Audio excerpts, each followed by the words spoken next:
السلام علیکم ورحمۃ اللہ وبرکاتہ۔ سلام لینا سنت ہے، جواب دینا واجب ہے۔ السلام علیکم ورحمۃ اللہ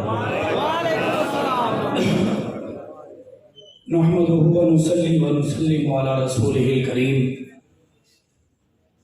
اما بعد، اعوذ باللہ من الشیطان الرجیم، بسم اللہ الرحمن الرحیم۔ قال اللہ تبارک و تعالی فی کلامہ المجید و فرقان الحمید، محمد رسول اللہ والذین معہ اشداء علی الکفار رحماء بینہم۔ وقال النبی صلی اللہ علیہ وسلم اصحابی کالنجوم فبأیہم اقتدیتم اہتدیتم۔ صدق اللہ العظیم و صدق رسولہ النبی الکریم، ونحن علی ذلک لمن الشاہدین والشاکرین، والحمد للہ رب العالمین۔ درود پاک بآواز بلند سارے مل کر پڑھیں۔ اللہم صلی اللہ۔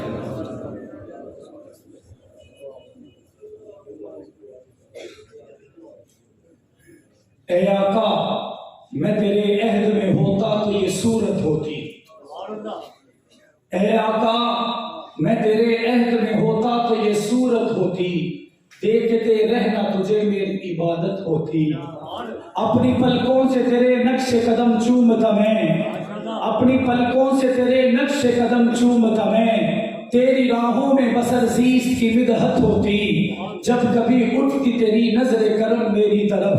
اے آقا، جب کبھی اٹھتی تیری نظر کرم میری طرف، حاصل میری زیست کو ایک وہی ساعت ہوتی، مقتدی بن کے تیرا میں بھی نمازیں پڑھتا، حاصل مجھے تیری تقلید کی عظمت ہوتی، میں بھی شامل تیرے لشکر میں یقیناً ہوتا، تیرے دشمن سے بہت میری عداوت ہوتی، میری ہر سانس میں خوشبو تیری ہوتی آقا۔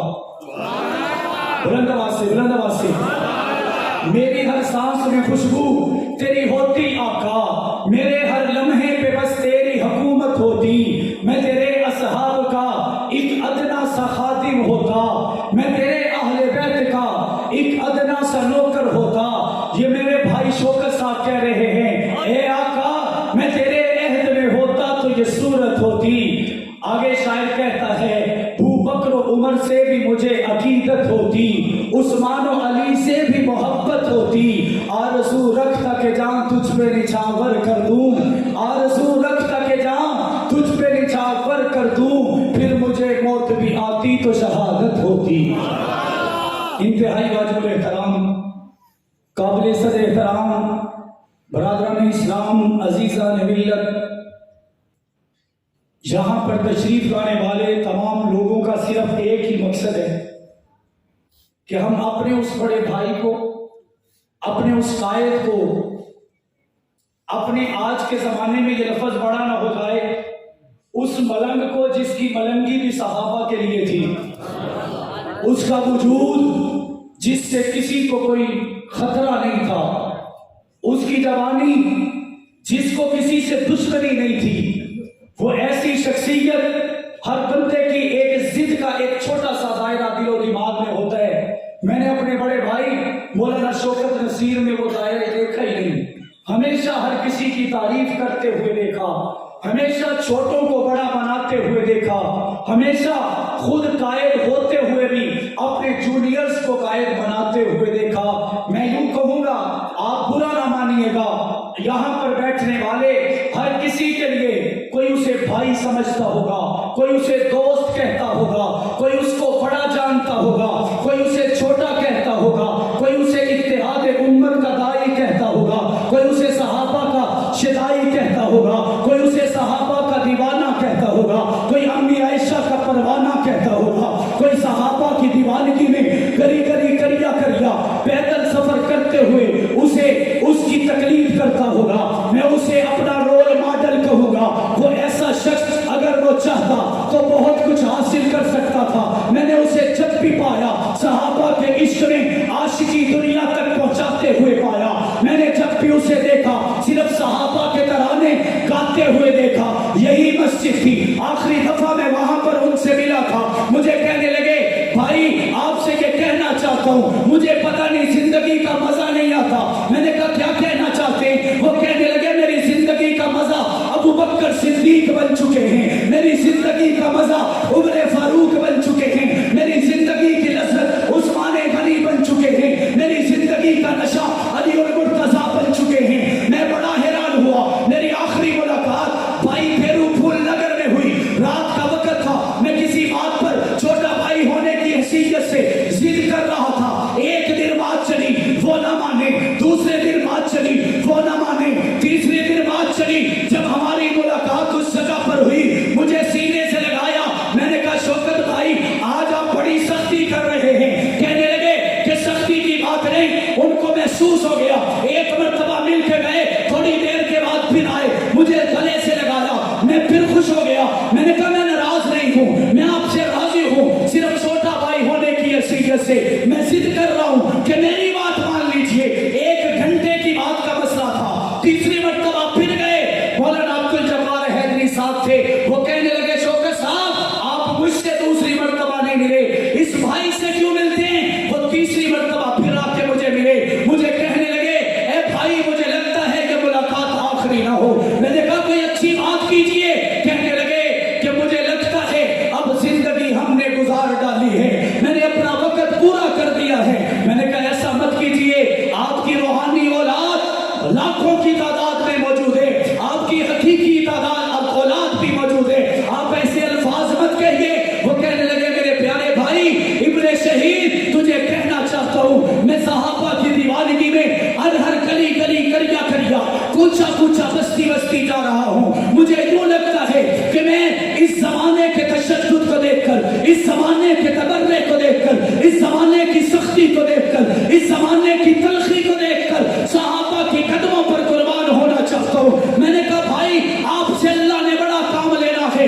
آج میں ان سے مخاطب ہو کر کہنا چاہتا ہوں اے شوکت بھائی آپ اللہ کے ولیوں سے کم نہیں تھے, آپ اللہ کے ولی سے کم نہیں تھے. آپ جو کہتے چلے گئے اللہ نے آپ کو اپنے صحابہ کے قدموں پر قربان کر دیا.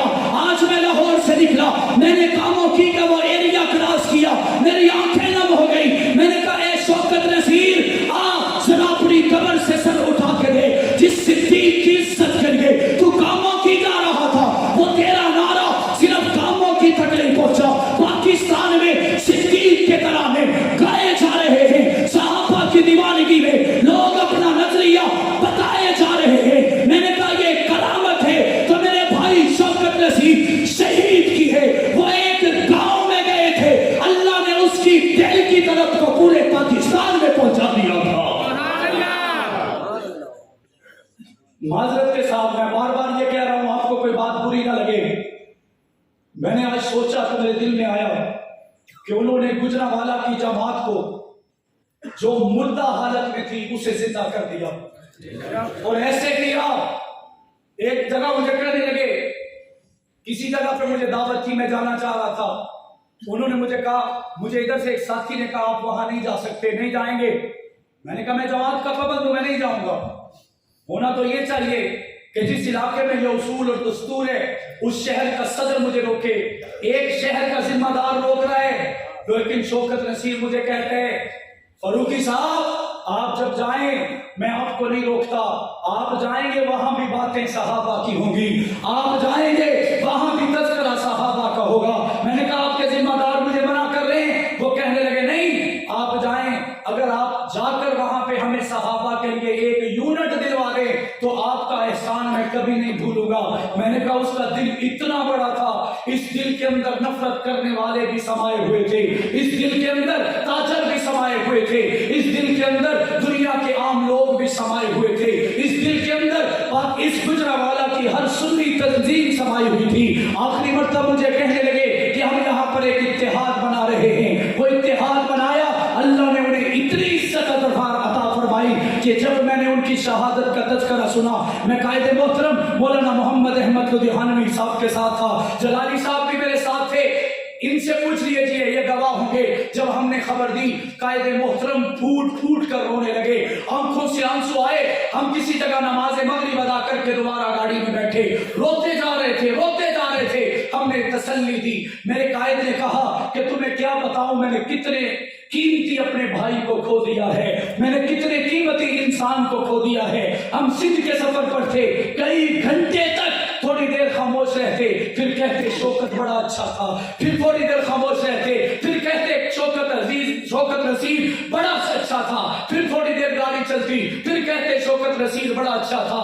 آخر جب جلالی صاحب بیٹھے ہیں، رحمانی صاحب ساتھ تھے، تو پھر آپ قائد محترم کی آنکھوں میں آنسو آئے۔ میں نے رحمانی صاحب سے کہا کہ قائد محترم کو کہیے، حوصلہ کیجئے۔ کہنے لگے میرا دل چاہتا ہے آج میں گاڑی میں نہ ہوتا، آج میں گجرانوالہ میں ہوتا، آج جس کا کفن میرا پرچم بن رہا ہے میں اس کفن کو بھی بوسہ دیتا، میں اس نوجوان کو بھی بوسہ دیتا، اور تجھے بتاتا کہ جس مشن پر تُو نے 4 چاند لگا دیے ہیں، جس مشن کے لیے تو نے اپنا سب کچھ قربان کر دیا ہے، جس مشن کے لیے تجھے بڑے چھوٹے کی، سختی اور گرمی کی، صبح اور شام کی پرواہ نہیں رہی، تو نے ہر جگہ پر صحابہ کے جو ترانے گائے ہیں، تو کامیاب ہو چکا ہے۔ میں نے کہا اے شوکت رسید، آپ نے جو قربانیاں دی ہیں یہ گجرانوالہ کی عوام اسے نہیں بھولے گی، بھولیں گے؟ شوکت رسید صاحب کو زندہ رکھا جائے گا نہیں؟ شہید تو ویسے زندہ ہوا کرتے ہیں، لیکن ان زندہ، میرے کہنے کا مقصد یہ ہے کہ 22 جمادی الثانی آ رہا ہے، جس درس قرآن کے لیے وہ جا رہے تھے اس درس قرآن تک تو نہ پہنچ سکے، لیکن ہم نے 22 جمادی الثانی کو نکل کر بتانا ہے کہ شوکت رسید کل بھی زندہ تھے، آج بھی زندہ ہیں۔ ساتھ کریں گے، ساتھ دیں گے۔ میں شوکت رسید صاحب سے آخری بات کہہ کر، ہمارا ایمان ہے کہ وہ سماعت کرتے ہیں، میں فرشتوں سے اللہ سے درخواست کرتا ہوں اللہ میری صدا ان تک پہنچائے۔ میں اسی شوکت نصیر سے کہنا چاہتا ہوں، بڑے بھائی آپ جس محنت کو کر رہے ہیں، اسی محنت کو کرنے والا ایک نوجوان جو جنگ کی دھرتی سے اٹھایا گیا، ابھی چند دن بعد جیل سے رہا ہوا، چند دن پہلے آیا، میں نے اس کا نام پوچھا تو کہنے والے نے کہا اسے سرور کہتے ہیں۔ میں نے کہا اس کا خاندانی بیک گراؤنڈ کیا ہے؟ تو کہنے والے نے کہا کہ اس کے بھائی کا نام انور ہے جو صحابہ کی عزت کے لیے قبر کی پتال میں اتر گیا تھا۔ میں نے کہا ایک بھائی جو چلا گیا دوسرے کو جیلوں میں جانے کی ضرورت کیوں تھی؟ تو اسے مصلحت اختیار کرنی چاہیے تھی، اسے خاموش ہو جانا چاہیے تھا، اسے پسے پردہ ہو جانا چاہیے تھا، لیکن کہنے والے نے کہا جن کے دلوں میں صحابہ زندہ ہوتے ہیں، جن کے دلوں میں صدیق کی صداقت ہوتی ہے، جن کے دلوں میں عمر کی عدالت ہوتی ہے، جن کے دلوں میں عثمان کا حیا ہوتا ہے، جن کے دلوں میں علی کی شجاعت ہوتی ہے، وہ جرت کو لے کر تخت دار پر بھی لٹک جاتے ہیں، لیکن گھبراتے نہیں ہیں۔ وہ تخت دار پر لٹکتے ہوئے، بیڑیاں سجاتے ہوئے، ہتھکڑیاں پہنتے ہوئے بھی صحابہ کے ترانے گاتے ہوئے نظر آتے ہیں۔ میں نے کہا میں اس نوجوان کو پوچھنے لگا، میں نے کہا تو کب گیا تھا، کب آیا؟ وہ کہنے لگا آج میں جو رہا ہوا میں نے اس جماعت کی سب سے لمبی جیل کاٹی ہے۔ میں نے سوچا کہ ہم ایک دن چلے جائیں، اگر لڑائی میں جیل ہو جائے تو یاری ختم ہو جاتی ہے، اگر ہم یار کی وجہ سے جائیں یاری ٹوٹ جائے، اگر دوست کی وجہ سے جائیں دوستی ٹوٹ جائے، اگر رشتہ داری میں جائیں رشتہ داری ٹوٹ جائے، اگر خاندان کی وجہ سے جائیں خاندان ٹوٹ جائیں، لیکن انور شہید کے بھائی کا تعلق صحابہ سے اتنا مضبوط تھا۔ طیبہ، طاہرہ، عابدہ، لعیقہ، عفیفہ، پاکیزہ اما عائشہ صدیقہ کی عزت کے لیے گیا۔ میں نے کہا کب گئے تھے، کب آئے ہو؟ وہ مجھے مسکرا کر کہنے لگا کہ میں 29 سال 5 مہینے 12 دن کے بعد رہا ہوا ہوں۔ میں نے کہا تیرا اتنا لمبا عرصہ رہنا تجھے کیا پیغام دے رہا تھا؟ وہ کہنے لگا میں نے جیل ضرور کاٹی جب میری رہائی ساہیوال جیل سے ہوئی، میں نے گھر والوں سے کہا تم سے بعد میں ملوں گا، جو میرا مرشد احمد لدھیانوی ہے اس سے پہلے ملوں گا۔ اور انہوں نے ثابت کیا، دیکھنے والوں نے ویڈیوز میں دیکھا ہوگا، وہ آیا اس نے میرے قائد کا ہاتھ چوما، میں نے کہا احمد لدھیانوی رزلٹ نکل آیا، آپ کامیاب ہو گئے۔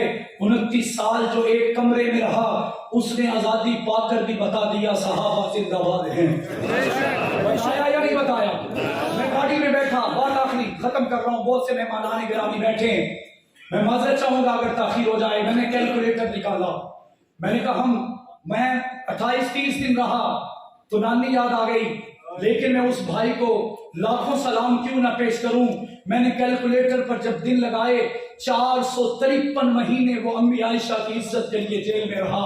میں نے پھر اسے کیلکولیٹ کیا, 10,602 دن صحابہ کی عزت کا پہرا دیتے ہوئے وہ جیل میں رہا. میں نے پھر کیلکولیٹ کیا تو مجھے پتا چلا 2,54,448 گھنٹے صحابہ کی عزت کے لیے وہ جیل میں رہا. میں نے کہا آؤ قانون لکھنے والوں, آؤ آؤ دنیا میں انصاف کرنے والوں, آؤ آؤ اب انصاف تو کرو نا کہ 29-30 سال کے بعد آنے والا 2,54,448 گھنٹے رہنے والا بھی آ کر کہتا ہے ابو بکر پر کوئی سمجھوتا نہیں ہے, عمر پر کوئی سمجھوتا نہیں ہے, عثمان پر کوئی سمجھوتا نہیں ہے, علی پر کوئی سمجھوتا نہیں ہے. آج اسی کے محبت کرنے والے شوکت نصیر شہید کے ماننے والے بھی یہی للکار رہے ہیں. صدیق کی صداقت پر سمجھوتا ہو سکتا, عمر کی عدالت پر سمجھوتا ہو سکتا, علی کی شجاعت پر سمجھوتا ہو سکتا. اگر ہم نہیں کریں گے, اگر ہم پیچھے ہٹیں گے, اگر ہم سست ہو جائیں گے, رب کعبہ کی قسم شوکت نصیر شہید کی روح بھی قیامت کے دن گریبان پکڑے گی اور اس سرور بھائی کا ایک ایک گھنٹہ گزارنا بھی ہمارے گریبان کو پکڑے گا کہ میں نے ایک امام حجت کے لیے فرض کفایہ ادا کرتے ہوئے 30 سال صحابہ کی عزت کے لیے قربان کر ڈالے. آج ہم نے یہ وعدہ کرنا ہے بھائی جماعتی ثانی آئے گا خلیفہ بلا فصل کے نعروں سے, جلوسوں سے, جلسوں سے, مجلسوں سے اور مارچوں سے گجرانوالہ کے در و دیوار ہل جائیں گے, نکالیں گے, نکلیں گے. مجھے ایک بزرگ کہنے لگے جتنا اس دفعہ صدیق کا تذکرہ ہو گیا نا, ہم دشمن کو دیکھیں ان کی تو ویسے ہی ماں مر گئی اور انشاءاللہ 22 جمادی الثانی تک اتنا صدیق واہ کے نعرے لگ جائیں گے کہ وہ اگر اپنوں سے بھی کہیں گے کہ صدیق چنگا نہیں سی, وہ اکھن کے دنیا سچ بول دیے, نکلیں گے, ساتھ دیں گے, اس مشن سے پیچھے تو نہیں ہٹیں گے. تم ایسا کرنا کوئی جگنو کوئی ستارہ سنبھال رکھنا, تم ایسا کرنا کوئی جگنو کوئی ستارہ سنبھال رکھنا. میرے اندھیروں کی فکر چھوڑ بس اپنے گھر کا خیال